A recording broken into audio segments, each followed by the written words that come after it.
Ssentebe wa disitulikiti y'e Mukono Andrew Ssenyonga wamu n'olukiiko olukulembera disitulikiti eno basazeewo okuddiza Obwakabaka ebizimbe bye babadde bakoleramu ku kitebe kya disitulikiti e Kawuga mu kibuga ky'e Mukono.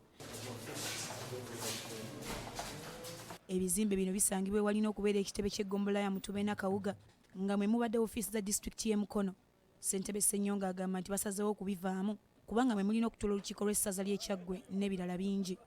Ekizimbe kiri ekyo ekya finance ekyo nakyo bye twatadde wano bimala ababadde bakoleramu okubeera nga bakola ki nga badda babeere wano tulabe nga tulongoosa obwa Sseruganda bwa Mukono ne Mmengo nakyo kigenda bakwasibwa. Ssenyonga asabye Obwakabaka okukkiriza disitulikiti y'e Mukono bagiwe liizi ku ttaka kwe bazimba ekitebe kya disitulikiti eno era nga beetegefu okussaayo okusaba kwabwe mu butongole. So mbadde nsaba Oweekitiibwa nga mpita mu ggwe obeere nga otukwataganya n'aba Buganda Land Board okulaba nga ekitebe kino we kiri tufunawo liizi. Minisita omubeezi wa gavumenti ez'ebitundu Oweekitiibwa Joseph Kawuki asiimye omukulembeze wa disitulikiti eno okuwaayo ebizimbe wabula n'abasaba okukwatagana ne Namulondo Investments okulaba nga bakkaanya ku ngeri gye balina okukozesaamu ebizimbe ebirala ebikyali mu woofiisi zaabwe. Waliwo bino bye muzizza bwabawo obwetaavu nga mwetaaga obbikosa tekigaana nga muteesaganya ne Namulondo Investments Limited ng'ate mukola ki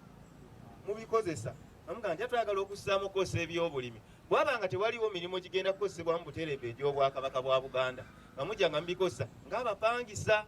Kawuki era abategeezezza nti ebizimbe bino babikomezzaawo nga babyonoonye n'olwekyo basaanye okuyambako Ssekiboobo okubiddaabiriza.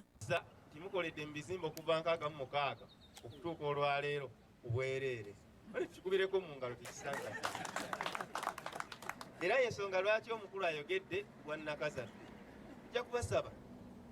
nga amasaza agawerako abadde bakozesa ebintu bwe biti ne babikomyawo nammwe okuddaabiriza nga kutandise Namulondo ne Ssekiboobo ne Mutubeena n'abalala nga batandise omulimu ogwo gwe mmanyi nti gujja kutandika mangu muwulira ebigenda mu maaso ebuddu bannaffe baddaabiriza muwulira e Kabula muwulira e Butambala n'ewalala tujja kubasaba mukwatireko ebitongole bino temugamba nti atwabizza dde ate mutwagazaaki kubanga mubikozesezza emyaka kumpi 6 n'olwekyo akatono ke munaateekayo kajja kuyambako okulaba nga omulimu ogwo tambula bulungi. Fatuma Nakiwala Kivumbi ne Ronald Kalumba BBS Telefina gy'otobadde mu